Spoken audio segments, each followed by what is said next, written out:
Je réponds au nom de Monsieur Julien Zamwangana.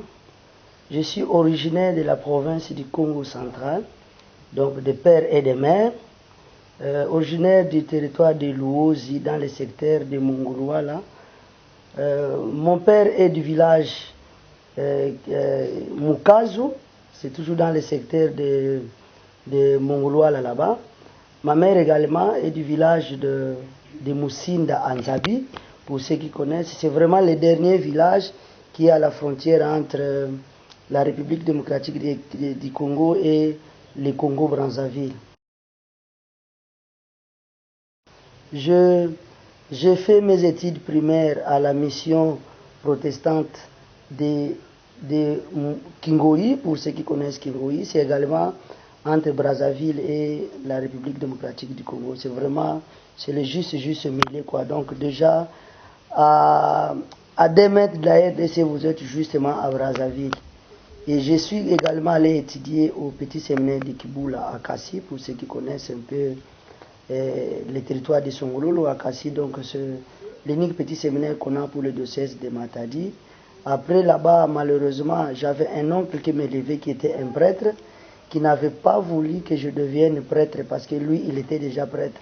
Pour lui, je devais être un laïc parce que je devais aider la famille, puisque un prêtre n'est pas libre de vivre avec toute la famille. Donc voilà à peu près. Mais et puis là-bas, mon oncle va me demander de quitter l'école des petits séminaires. Je suis allé étudier à l'école belge à Gombe Matadi, où j'ai commencé mes études d'agronomie. Donc il y avait l'agrovette à l'ITAV Gombe Matadi, qui est une paroisse catholique où il y avait des enseignants belges. C'est là où j'ai fini mes études secondaires. Après là-bas, bon, finalement plein de passages parce que je suis arrivé ici à Kinshasa pour faire l'IPEN, mais malheureusement ça n'avait pas marché parce que il y a des gens qui me décourageaient pour dire comment vous voulez que vous qui êtes un bon technicien et puis vous allez devenir un enseignant. Alors de là, je vais quitter l'IPEN pour aller en Banzamungu à ce qu'on appelle ICAV aujourd'hui, mais qui était à l'époque à l'époque, non, c'est pas.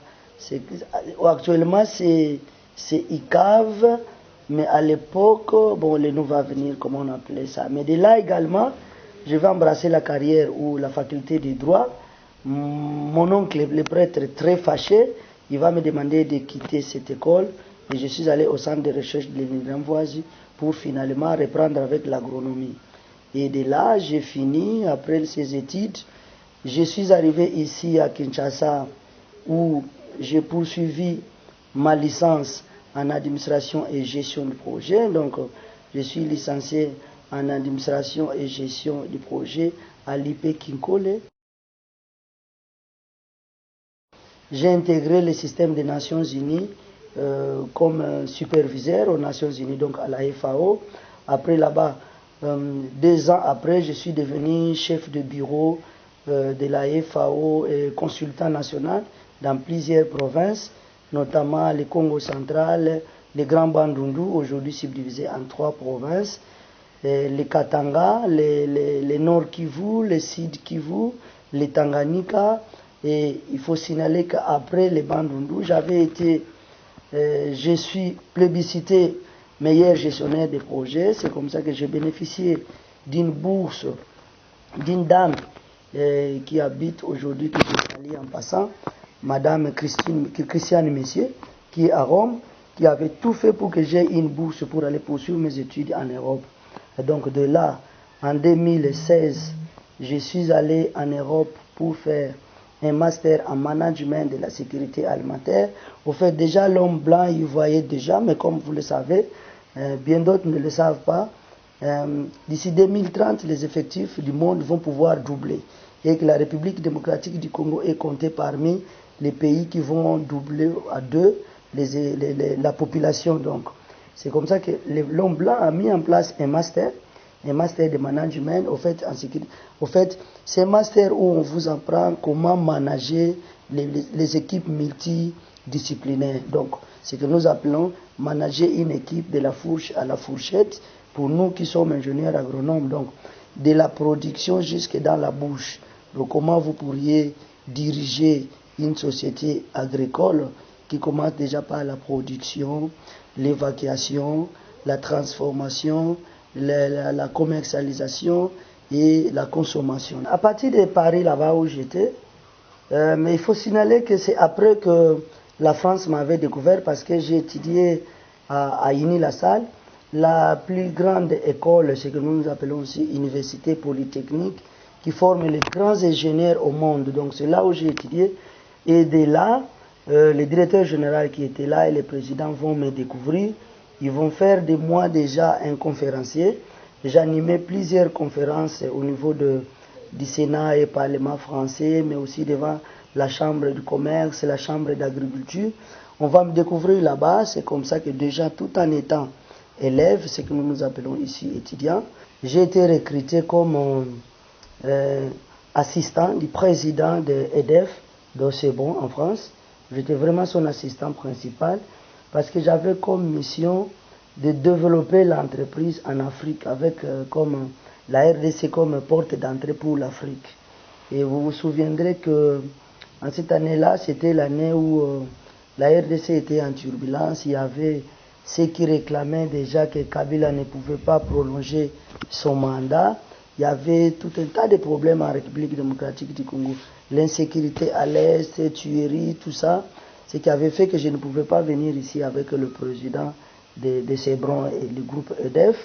Ils m'ont envoyé ici celle pour une mission d'étude de marché où je vais étudier est-ce que si l'entreprise française s'installait ici en République démocratique du Congo, est-ce que les gens d'abord, est-ce qu'ils connaissent ce qu'on appelle infrastructure de conservation des produits agricoles, mais aussi est-ce qu'il y avait des clients, parce que mes études consistaient également aussi à libérer la République démocratique du Congo en son indépendance de tout ce qui est semences vers l'Europe, surtout pour les semences maraîchères.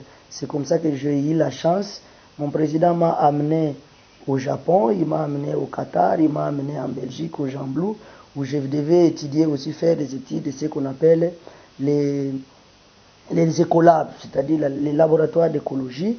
Je suis à mesure aujourd'hui de créer des microclimats pour les semences exotiques qui ne s'adaptent pas au climat de la République démocratique du Congo.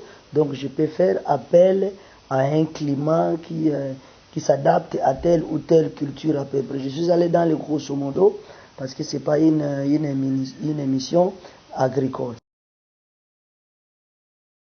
Nazali ingénieur agronome, donc nakendeki poto pona yekola comment République démocratique du Congo ou Afrique ekokai kozala kaka te edépendaka kaka na poto pona ce qui concerne ba semences, surtout semences maraîchères, donc notamment ba matungulu, ba chou pommé, ba chou de Chine, tout ça. Na yekola ki biloko na nyonso pona na koya kosala déjà à partir à awa, donc ba graines, c'est que bino bobengaka ba graines, biso tobengaka na technique ba semences, mais aussi nasali ba étude oyo babengi comment kotia en place une politique agricole dans un pays en voie de développement comme la République démocratique du Congo, mais aussi nayaki koyekola comment kotia en place système d'approvisionnement et de distribution des denrées alimentaires. Ndenge baoyo bakolanda biso bazali ba agronome to oyo baza na ministère de l'agriculture bayebi ke mboka na biso en réalité ndenge balobaka ke non na Kinshasa bato bazali na kokufa na nzala, mais soki ozongi na bamboka kuna bakoyebi biso ke non biloko epolaka nango bato bakoka kolia yango te. Esengelaki kotia politique ya solo, kotia donc bato oyo bazali na bisika tobengi basite de production agricole na baoyo bazali na bacentre de consommation. Omoni mire wana ezalaka wana, yango ngai nakendeki kotanga babiloko wana komanage yango pour ke baoyo bazali na bamboka bazali na koproduire et l'air bango baproduire baza na système ya bato oyo bakoki kokende koramase babiloko na bango pour faire l'évacuation bien entendu, et puis bamemi yango na baentreprise de transformation mpe tina ndenge ekoma na basite de consommation, parce que boyebi ke République démocratique du Congo malheureusement et adhérent à ce que nous appelons OMS, Organisation mondiale du commerce. Malheureusement, République démocratique du Congo etindaka eloko moko te. Donc mbongo wana tofutaka ngo ya pamba baétude wana nyonso nakende kosala. Mais il faut signaler aussi en passant que nakutanaki na chance kaka kuna na kati ya entreprise wana le directeur chargé de l'extérieur ayaki kopesa ngai bourse po te nabanda kelasi na ngai ya doctorat.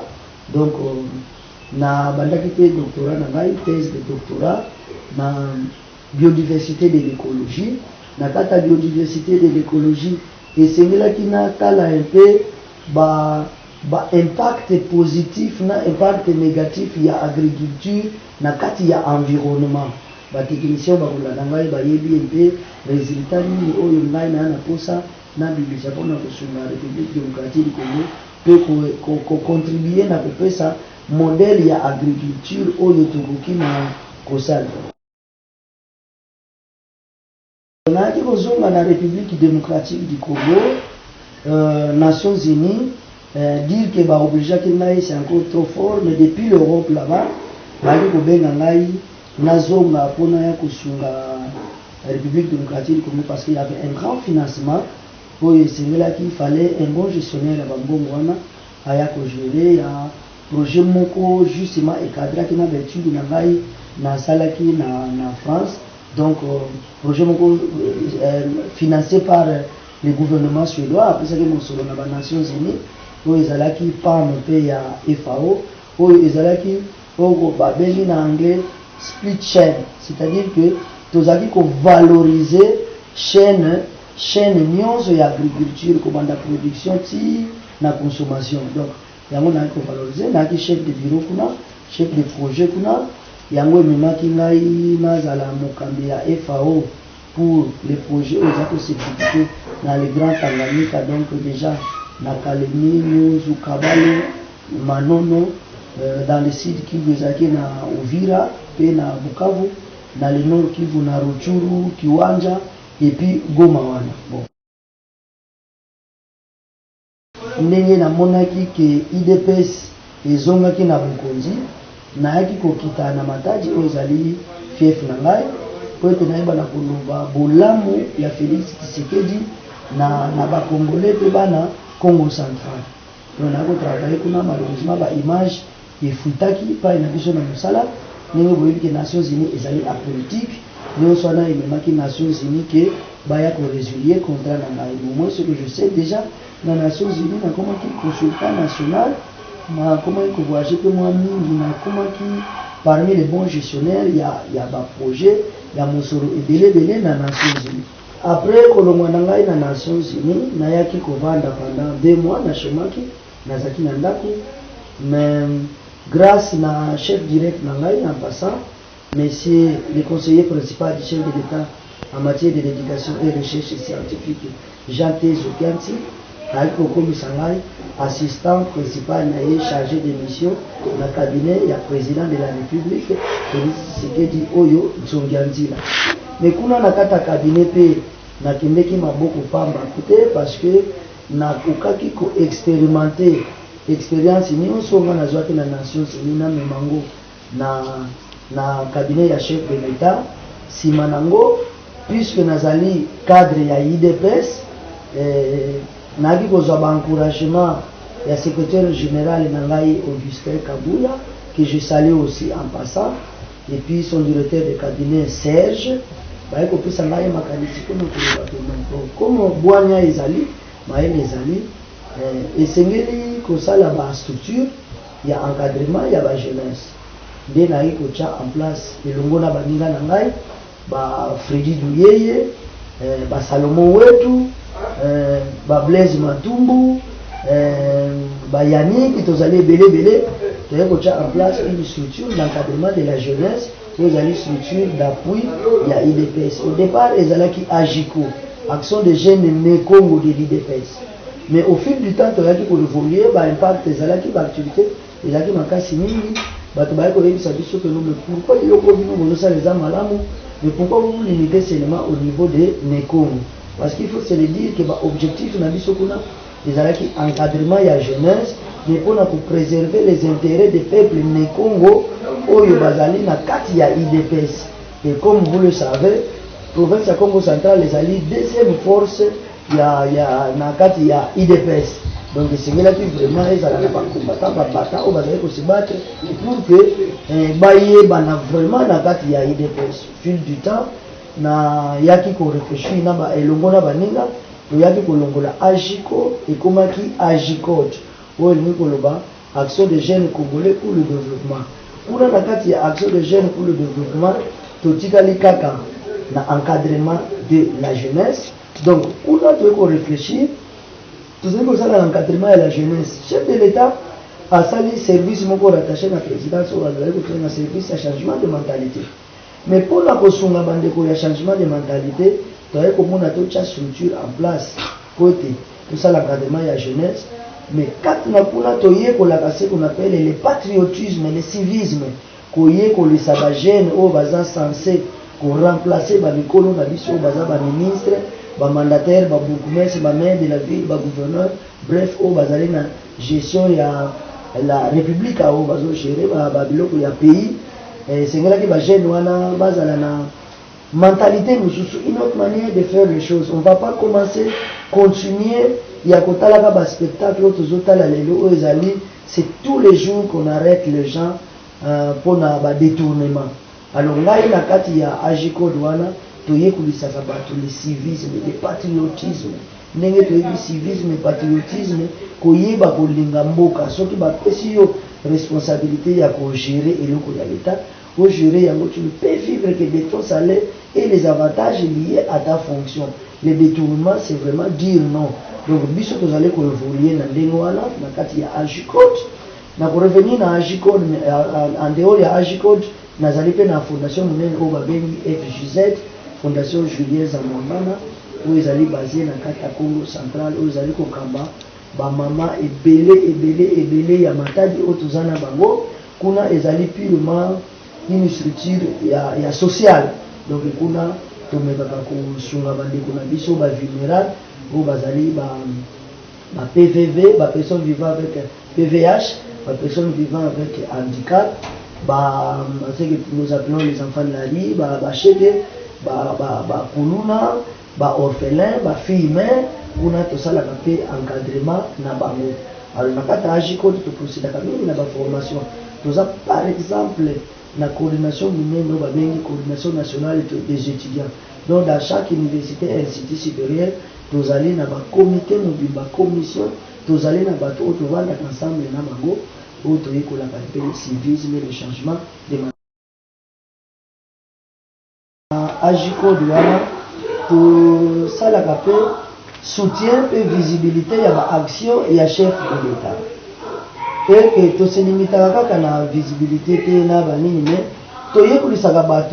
qu'on s'approprie na activité ou na action. Parce que comme vous le savez, au copier que ça la biloko la malamu pour la population, mais ce qui population à s'approprier na yangote, ils allaient vraiment mingi abandonner ou saboter. Donc, biso toye kulisaka batu appropriation ya ba action wana ya chef de l'État.